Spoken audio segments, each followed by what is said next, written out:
And now we're joined by Napa High girls basketball coach Taylor Willis. Taylor, how are you doing this morning? I'm good. How are you doing?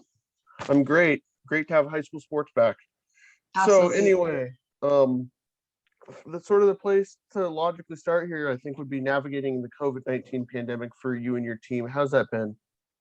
I think it's been a struggle for all coaches so far. We had about 2 weeks of conditioning time where we had to, we weren't allowed to pass, we weren't allowed to contact, um, and just trying to get the fundamentals in because we have such a short, we got lucky, right? We had Napa High had bye for Friday, so we got a little extra time than all the other teams. But it's such a short turnaround. Normally we'd have like almost a month of real practice time before we have a real game. Yeah, I know some coaches played a game on literally 4 games, 4 days of Exactly. practice, which is just insane. Anyway, so as we pivot now to the schedule, you guys are playing a league only schedule with a few non-league games, I believe. So talk about playing a pretty much basically a league only schedule. It's super condensed. It'd be really hard to play much more than our league. Plus, we have 3 other games we're playing that are non-league, and even that it's super compacted. But I'm excited. Even though we're not playing for a pennant, I think that's our mindset is that this is league only. This is our focus. We're gonna have fresh legs. There's no excuses after a long preseason not to go into league, with a full head of steam. So we're excited to be focused on league. I know last year and every year it seems like the league play has just been super tight, and I wouldn't expect that to change. I'm sure you're thinking the same way. Yeah, I'm thinking it's kind of all up in the air right now. There's so many different things with COVID. We're missing a couple players that they played their other sport, right? They're playing softball, they're playing volleyball, they're playing, lacrosse, water polo, and I'm sure it's the same thing with the other schools as well. So I think we're all kind of going in a little bit blind, but knowing that it's probably going to be very competitive between all the schools this year. Perfect. So now let's talk about the roster. I was just on Max Preps taking a look. It looks like you guys have some returners coming back, so that has to be nice as a coach. Yeah, we have 5 returners from last year. 4 of them are seniors this year. And then 2 of them were our main starters last year too. So we have some good experience, and I've been working with them, you know, for 3 years now. So we have a pretty good connection, relationship. And then we have a bunch of kids who are coming up from the JV level last year. So talk a little about your returners here. I know it's Grace Sedgley, right? Yes. Julia Solomon, and then Maisie. And then if I'm getting it, I can't think of anybody else off the top of my head, but can you talk about them and how nice it is to have them back leading your team? Yeah, so we have Grace, who I've had since, she was a sophomore. She's great to have because she's the type of player, she was kind of like our 6-man, 7-man off the bench last year. She brings a lot of experience and knowledge and maturity, and she's always in the right spot. And I'm really excited for her to be a starter this year because I think she's worked her, butt off, and she deserves it. And yeah, Julie Solomon, she's our big. She's also had a lot of experience, didn't get a ton of playing time last year because we had a lot of solid posts. But I think that development's really going to help her this year. She's going to get a lot of minutes. And I think she's going to be a big threat. I know there's not a ton of posts in our league. So I think she's going to do some real damage. Let's go through. I have Maisie Armstrong Brown, who's our point guard, shooting guard. She's, been on varsity since her sophomore year. She is continuing to get better and better. She's putting the work in, getting her shots up. She brings a lot of experience, really vocal this year, definitely a leader. And then I have Sophia Tinnen. Yes. And she was a huge threat for us last year. She did a lot of work. She's also doing track. So she's doing track and basketball since it's like the only sport that they're allowing to do multi. So we're so happy because she's a great thrower in track, but she's also really dominant on the basketball court. And she's going to beast it up inside. We're going to play with 3 bigs out on the court for majority of the time. And we're going to hope that's going to be to our advantage. And then we have Sophia Mostow. And Sophia went down with an ACL injury early in November 2019 of last season. And she's been working really hard. I think, out of all the things positives that could come out of COVID is that she got extra time to recover and really come back to 100, because she might have had to wait until halfway through the season to really come in and play. So I'm really excited to see her back on the court. Last 2 weeks of the first time, I think actually last week I was the first time I really got to see her back on the court playing, which was really amazing. She's a great shooter. She's a little rusty, but she's going to come back really quick. She's long, lengthy, guard, who can play some really good defense when she gets down in it.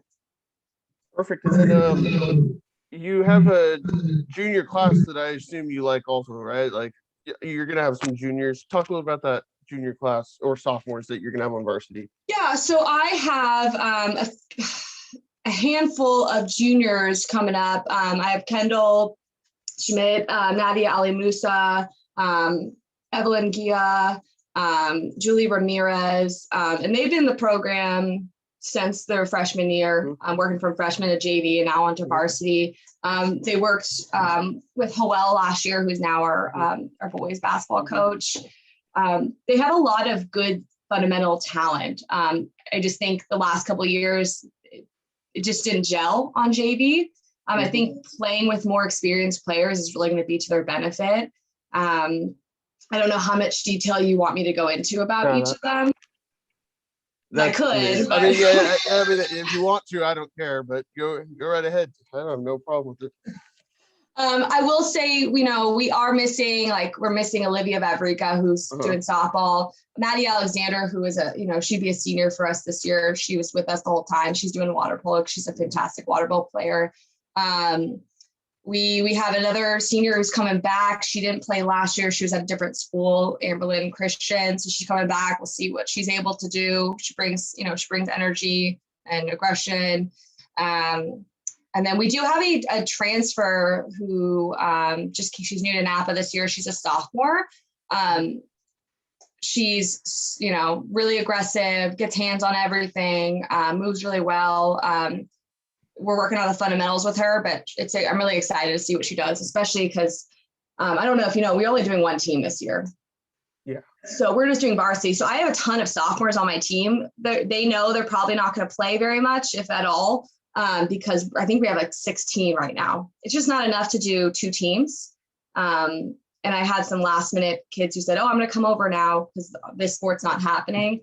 And at that point I was like, I don't have the coaches. I don't have the schedule for you. So we're going to develop. Those kids are going to develop. They're going to work with varsity and we're going to get better for next year as well.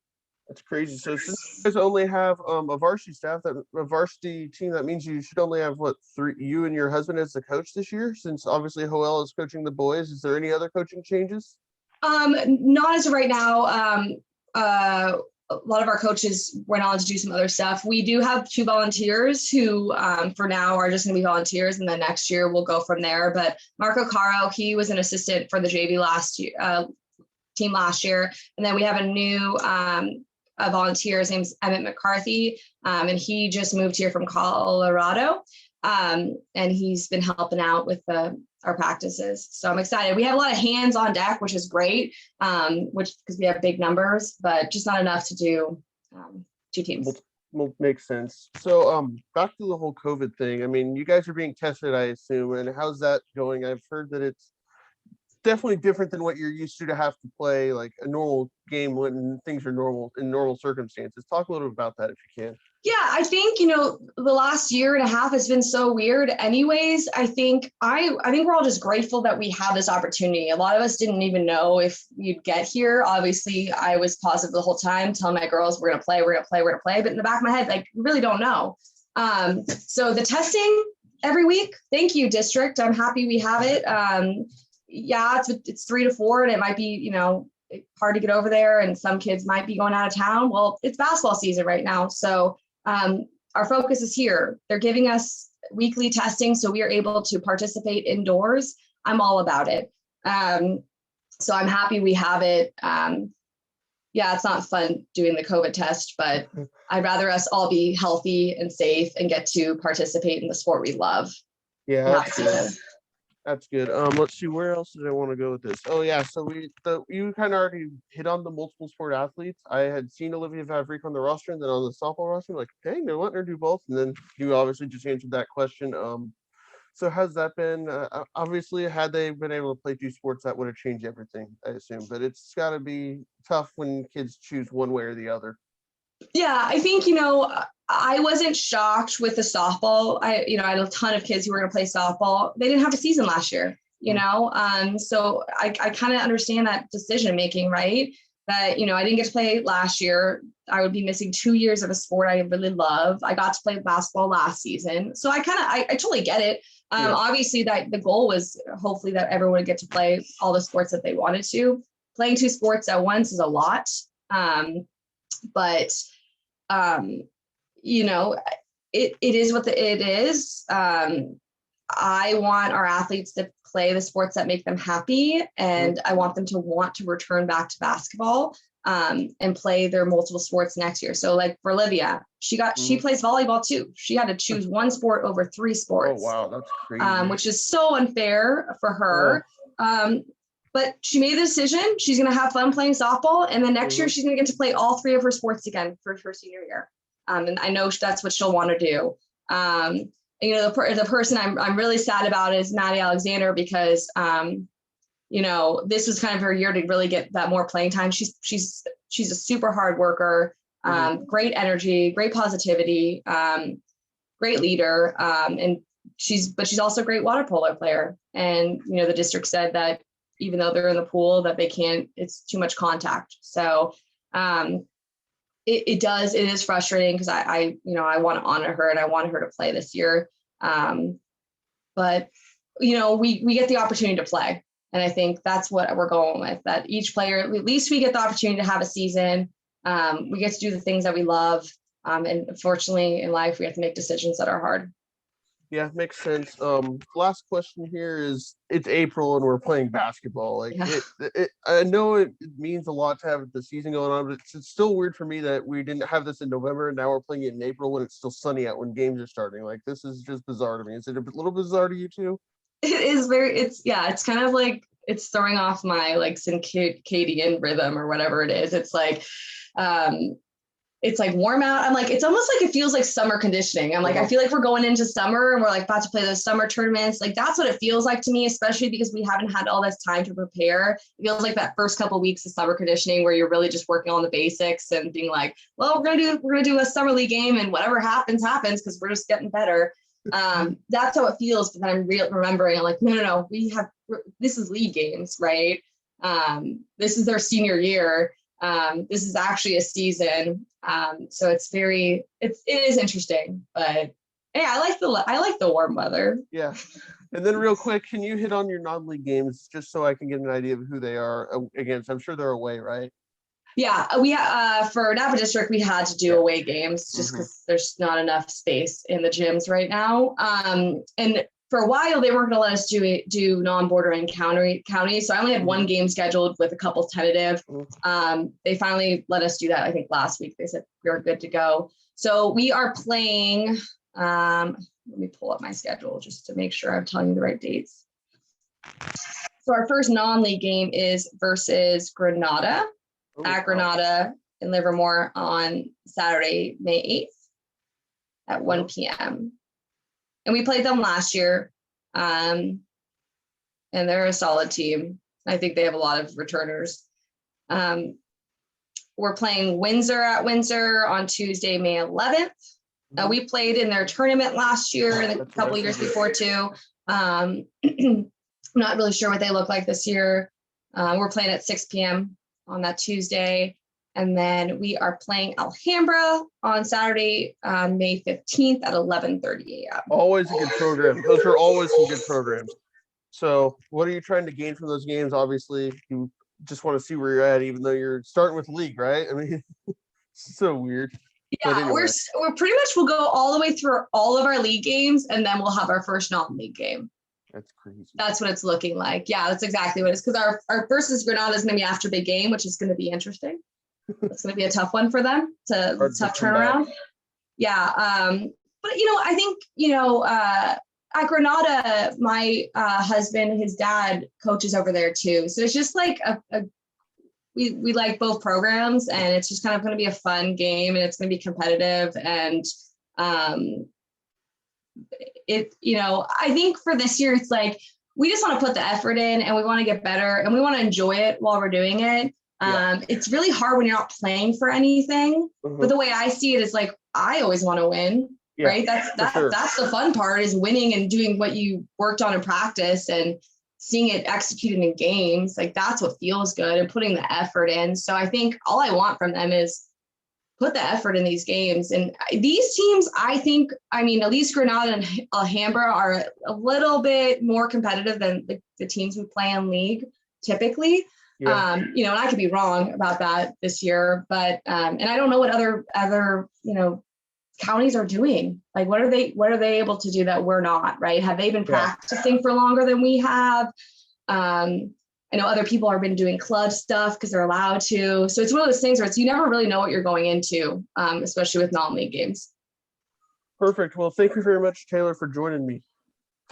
Thanks for having me.